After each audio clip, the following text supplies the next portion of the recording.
नमस्कार, गर्दिश सेवा में आपका स्वागत है। मैं आपका अपना अरविंद यादव। चुनाव, नगर पंचायत, नगर निगम के चुनाव की सरगर्मियां आपको दिखा रहा हूं। आप कह रहे थे कि पुरोला के कांग्रेस के प्रत्याशी से आप रूबरू नहीं हो रहे हैं, क्या उनका मोटो है?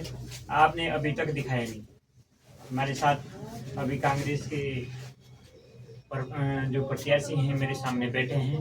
पूछते हैं उनसे किस प्रकार का उनका चुनाव जो समर है, किस प्रकार के चुनाव चल रहा है, क्या लेके विजन है उनका, किस विजन पे वो चुनाव में उतरे हैं। जी, गर्देश सेवा में आपका स्वागत है।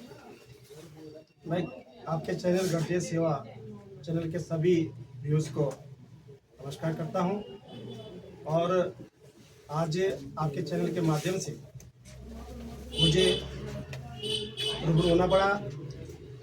मैं सर्वप्रथम कांग्रेस के राष्ट्रीय नेतृत्व का, प्रदेश के नेतृत्व का और अपने जिले कांग्रेस कमेटी के नेतृत्व का और ब्लॉक कांग्रेस कमेटी के नेतृत्व का तहे दिल से धन्यवाद करता हूं कि निकाय चुनाव में नगर पालिका पुरला के लिए मुझे कांग्रेस के प्रत्याशी के रूप में मुझे घोषित किया, जिसके लिए मैं कांग्रेस के तमाम हमारे राष्ट्रीय लीडर, स्टेट के तमाम लीडर्स और डिस्ट्रिक्ट के लीडर्स और ब्लॉक्स के लीडर्स का मैं तहे दिल से धन्यवाद करता हूं कि उनकी सबकी रायशुमारी के बाद कांग्रेस पार्टी ने एक सिपाही को टिकट दिया जो कांग्रेस के लिए हमेशा रात दिन कार्य करता है और कांग्रेस का सिपाही होने के नाते कांग्रेस के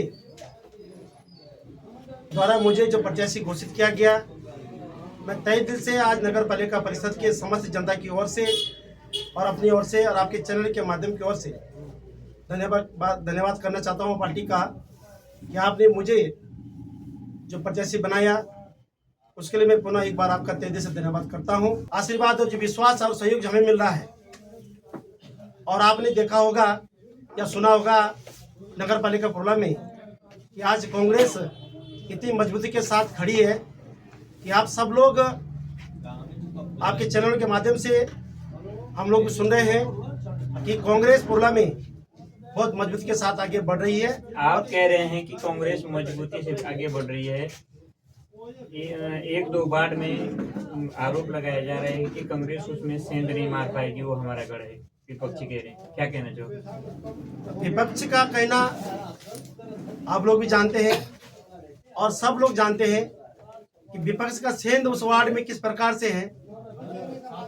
और आप से मैं कहना चाहूंगा कि जो सेंध की बात कर रहे हैं उन लोग, मैं उस वार्ड से भी मैं बिलोंग करता हूं।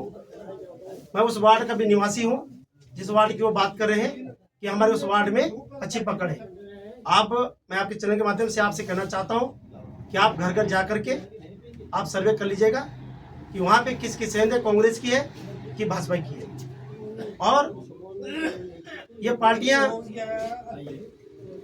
जो भाजपा के जो प्रत्याशी कह रहे हैं अपने शब्दों में कि बरसाती मेंढक गांव से आते हैं और बरसात खत्म होने के बाद अपने गांव चले जाते हैं, मैं उनसे कहना चाहूंगा कि मैं पुरला में, मैं जन्म से मैं पुरला में हूं और मेरा जन्म स्थान भी पुरला ही में है। मेरा सब कुछ पुरला में है और जो वार्ड नंबर 1 है, मैं उस गांव का भी निवासी हूं। उस गांव में मेरी रिश्तेदारी है, मेरी नातेदारी है, मेरे भाई बंद है। मैं उनसे भी कहना चाहूंगा कि आप इस प्रकार के विचारों को, इस प्रकार के गलत आरोप न बोले कि हम लोग बाहर के हैं। जब हम लोगों को बाहर का कहा जाएगा तो जो वास्तव में यहाँ पे लोग बाहर से व्यापार करने आ रखे हैं, गांव से यहाँ व्यापार करने आ रखे हैं, गांव से यहाँ पे बच्चों को पढ़ाने आ रखे हैं, तो उन लोगों को बाहर के कह रहे हैं वो लोग। मैं आपके चैनल के माध्यम से कहना चाहूंगा कि यदि मुझे ही बाहर के कह रहे हैं तो जो लोग यहाँ बच्चों को पढ़ाने आ रखे हैं गांव के लोग, और आप जानते हैं कि शहर कैसा बसता है, शहर का जब विस्तार होता है तो शहर का किस प्रकार से बनता है ये आप लोग जानते हैं कि गांव-गांव से बनकर के गांव-गांव से लोग जब आप शहर की ओर आते हैं तो एक शहर बनता है। ठीक, आज पुरला गांव के नाम से जो नगर पालिका बनी है, वहाँ के लोग भी जब पहले आए होंगे तो कहीं और जगह से आए होंगे ना, तब जाके गांव बसा होगा। तो गांव के से उसका विस्तार हुआ, तब शहर बना। 2 बार के प्रमुख, 1 बार की चेयरमैन। अब जब पहले बार वो क्षेत्र पंचायत बन के आए थे, तब वो किस गांव से बन के आए थे, जो आज जो कह रहे हैं कि गांव से लोग आ रहे हैं और बरसाती मेंढक बनकर चले जा रहे हैं। आपसे भी कहना चाहूंगा कि आप उनसे पूछे कि जब आप सर्वप्रथम क्षेत्र पंचायत बन के आए थे तो कुमोला गांव से बन के आए थे और कुमोला के लोगों ने उन्हें क्षेत्र पंचायत बनाया था और प्रमुख भी बनाया था। तब प्रथम बार जब प्रमुख बने तो वो भी पूछना चाहूंगा कि आपने 5 साल में कौन सा विकास किया, और एक काम बता दो आप अपने नाम से कि मैंने उस 5 साल में एक काम किया है। पहली बात। दूसरी बात, जब दोबारा प्रमुख बने तो उन्होंने अपने भांजे को, जो स्वर्गीय प्रफुल्ल जोंठा जी के पुत्र है, विकास पुरुष का पुत्र है श्री राजेश जोंठा जी, उनको उन्होंने जेल भेजने का काम किया है। जिसकी आप बात कर रहे हैं कि वो 2 बार के प्रमुख और 1 बार के चेयरमैन, उन्होंने राजेश जोंठा को जेल भेजा है। उनके साथ 2 आदमी और जेल गए, जो उनके साथ आज निर्दलीय के रूप में अमित चंद शाह जी, वो भी जेल गए। और उनके साथ हरीश सिंह, जो कि ढकाड़ा से क्षेत्र पंचायत थे, उनको जेल भेजा है। उन विचारों की आत्मा से पूछो, उनके परिवार के लोगों से पूछो कि उस टाइम वो कितने परेशान थे। वो लोग पहले बार जनता ने उनको चुन के दिया था। वो चाह रहे थे कि स्वर्गीय प्रफुल्ल जोंठा जी के पुत्र इस विकास खंड पुरला का नेतृत्व करे और यहाँ का प्रमुख बने, लेकिन उनका धनबल के साथ तानाशाही होने के नाते उन्होंने उनको जेल भेजा है। आज पूरा क्षेत्र जानता है कि उन्होंने किस प्रकार से ये कृत्य किया है, कितना गंदा कृत्य किया कि भांजे को जेल भेजा है। इसलिए हमको कह रहे हैं कि वो बरसाती मेंढक है। मैं आपके चैनल से कहना चाहूँगा। उसके बाद उन्हें 2013 में जब नगर पंचायत अध्यक्ष बने, तब जब उनका कार्यकाल रहा, उनके पास जब भी जाते थे लोग बात कि मैं कर्मचारियों की सैलरी अपने जेब से दे रहा हूँ। कौन सा व्यक्ति अपनी जेब से कर्मचारियों की सैलरी देता है? कौन सी कंपनी थी उनकी कि उस कंपनी से उठा करके उनका मान दे देते थे? मैं ये पूछना चाहूँगा कि जब वो अपनी जेब से देते थे तो जेब का पैसा कहाँ से आया, वो पैसा कहाँ से निकला और वो कर्मचारियों की सैलरी कहाँ से दी? और रही बात विकास की, पूरे 7 वार्ड है। आप पूरे 7 वार्डों में पहले क्या अपेक्षा, आप लोग देख लो कि क्या विकास हुआ। सारी जनता पुरला की समझ चुकी है कि ये लोग सिर्फ सेंधमारी के लिए तड़प रहे हैं कि हम कब उस कुर्सी में बैठे और हम वहां जाकर के कब उस चीज पर डाका मारे और कब वहां पे अपना जो आप कह रहे कि मैं अपनी जेब से मान दे देता हूँ, तनख्वाह देता हूँ, उस चीज को आप समझ रहे होंगे मैं क्या कहना चाह रहा हूँ। ये मैं आपके चैनल से कहना चाह रहा हूँ कि आज की पुरला की जनता समझ चुकी है कि पुरला में विकास लोग चाहते हैं। हम लोग हर वार्ड में घूम रहे हैं, हर माता बहने के घर में जा रहे हैं, भाई के घर में जा रहे हैं। हम उनसे पूछ रहे हैं कि आप किसको वोट देंगे? वो कह रहे हैं हम विकास को वोट देंगे। जो आरोप आप पे और भी लग रहे हैं कि आप वार्ड मेंबर रहे हैं, अपने वार्ड में क्या विकास किए हैं उसको गिनाने की बात की जाए। मान्यवर, मैं कोई वार्ड मेंबर नहीं रहा हूँ। मेरी धर्मपत्नी वार्ड नंबर 5 से सभासद रही है और आप उस वार्ड में जाके सर्वे कर लीजिएगा।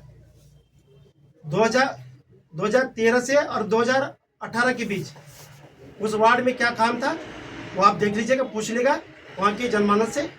और 2018 से 2023 तक के बाद आप पूछ लेंगे कि यहाँ पे काम हुआ कि रास्ते बने, नाली बने कि नहीं बने, तब जाके आप पूछ लेना। ये जो आरोप लगा रहे हैं ये वो विपक्ष के लोग हैं, ये जानबूझ के, ताकि किस प्रकार से कांग्रेस को कमजोर किया जाए, कांग्रेस के प्रत्याशी को कमजोर किया जाए ये उनकी कूटनीति है।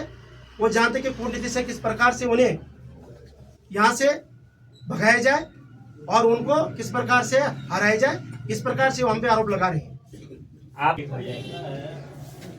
अब निर्दलीय प्रत्याशी कौन करे, मामा भांजा कौन है? ये मामा भांजा आप उनसे पूछे कि कौन मामा भांजा है।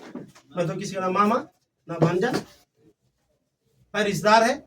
रिश्तेदार सब लोग हैं, सारे रिश्तेदार लड़ रहे हैं। जो निर्दलीय प्रत्याशी बोल रहा है उनमें मेरा रिश्तेदार है, जो कोई दो अन्य पार्टी का अन्य दल का है वो भी रिश्तेदार है। लेकिन वो कह रहे हैं कि मामा भांजा इकट्ठे हो जाएंगे, वो उनकी गलत भावना ही है। बिहारी लाल साहब को राष्ट्रीय कांग्रेस पार्टी ने अपना प्रत्याशी बनाया है, और राष्ट्रीय कांग्रेस पार्टी कोई एरिकोरी पार्टी नहीं है। जिस पार्टी ने इस देश को आजाद कराया है, जिस पार्टी ने सुई की नोक से लेकर इस देश को सोने की चिड़िया तक बनाया है, आज पूरे देश में आप देख रहे हैं जो विकास हो रखा है वो कांग्रेस पार्टी का है। और इससे पहले जो अध्यक्ष रहा है वो भी कांग्रेस पार्टी का रहा है, और जो विकास किया है उस कांग्रेस पार्टी के अध्यक्ष ने, वो आप जाके देखो और वहाँ की जनता से पूछो कि वास्तविक विकास हुआ कि नहीं हुआ है। सामान्य सीट यहाँ पे हो रखी थी, अचानक अनुसूचित जाति हो गई है। आपकी कितनी संवेदना है सामान्य के साथ? सामान्य वोटरों को किस प्रकार से आप लोग आएंगे? क्या उन पे किसी प्रकार से क्या सोचते हैं आप उनके बारे में? आपने मेरे मन का सवाल आपने पूछा, मैं आपके चैनल के माध्यम से पूर्ण नगर पालिका की मातृशक्ति को याद दिलाना चाहता हूं कि जिस प्रकार से उनके साथ जो दुराचार किया गया, उनके आरक्षण को छीना गया, उनके साथ भेदभाव किया गया, ऐसे लोगों को जिन्होंने रातों रात जब आरक्षण हो गया था सामान्य महिला का, पूर्व की सारी जनता, माता बहनें, नौजवान, बुजुर्ग, यहाँ के कर्मचारी, यहाँ के व्यापारी और यहाँ के तमाम लोग जो इस शहर में रहते हैं, इतने खुश थे कि अब हमारी माँ बहनों के लिए ये सीट हुई है। अब जो भी बहन दीदी भूली हमारी माँ इस नगर पालिका का चुनाव लड़ेगी, वो हमारे परिवार से होगी, हमारे घर से होगी या किसी भी दल की होगी, लेकिन सब लोग खुश थे। इन्होंने रातों रात हवा नहीं लगने दी। 11 बजे रात तक महिला सीट सामान्य हो रखी थी। ऐसी क्या मजबूरी थी, ऐसी क्या समस्या थी, ऐसी क्या जरूरत पड़ गई कि रातों रात उस सीट को खरीद कर, महिलाओं का मान सम्मान खरीद कर, महिलाओं का मान सम्मान बेचा कर उस सीट को अनुसूचित किया गया। मान्यवर, मैं आपके चैनल के माध्यम से कहना चाहता हूं, मैं चुनाव नहीं लड़ना चाह रहा था। मैंने कहा कि हमारी माँ बहनों के साथ जो गलत हुआ है मैं उसके विरोध में धरना प्रदर्शन करूंगा, लेकिन समय नहीं मिला है। 4:30 बजे लिस्ट आउट होती है, उसमें आता है अनुसूचित जाति सीट, और 4:45 बजे आचार संहिता का घोषणा की जाती है। जिस प्रकार से हम कोई भी पुरला की पब्लिक, पुरला की माता बहने सड़कों पे नहीं उतर पाई। आज हमारी माँ बहने रो रही है, घर में बैठकर बोल रही है कि जिन व्यक्तियों ने इस प्रकार से हमारे साथ किया है उनका जवाब हम अपने मत के अधिकार से देंगे। अपने मत जब हम 23 तारीख को पोलिंग बूथ पे जाएंगे तब उसको सबक सिखाएंगे कि किस प्रकार से सीट छीनी जाती है और महिलाओं का अपमान किया जाता है। आज हमारी माँ बहनें रो रही है घर पे। यदि उनको इतनी जरूरत थी तो सामान्य सीट थी, अब अपनी बहू बेटियों को लड़ाते, चाहे किसी जाति का होता, अनुसूचित जाति का हो, ओबीसी का हो, सामान्य सीट हो गई थी। 2 आरक्षण है, अनुसूचित जाति और ओबीसी, दोनों वर्ग के लोग उस सीट पे चुनाव लड़ सकते थे। क्या जरूरत पड़ी रातों रात उस सीट को परिवर्तन करने की? इसलिए आज पुरला की समाज जनता उसका जवाब देने के लिए खड़ा है और उसका जवाब अवश्य मिलेगा 23 तारीख को। आपको क्या लगता है ये चुनाव आयोग के द्वारा बदली गई है या कोई डर? अब मैं माननीय चुनाव आयोग का या सरकार का या किसी प्रकार किन बाहुबली ने ये किसी ऐसा चुनाव आयोग के ऊपर इन बाहुबलियों ने जो दबाव बनाया है और हमारी माँ बहनों का जो अपमान किया है, ये चीज़ आप समझ रहे हैं, आप भी जानते हैं, यहाँ पुरला की जनता जानती है, आप समझ चुके हैं कि किस प्रकार से सीट का परिवर्तन हुआ है। ये थी हमारे साथ बिहारी लाल जी, जिन्होंने बेबाकी से अपनी बात रखी और ठोस जवाब भी दिए हैं। देखते हैं किस प्रकार से ये रण आगे बढ़ता है। बने रहे गर्दिश सेवा पर, पल पल की खबर।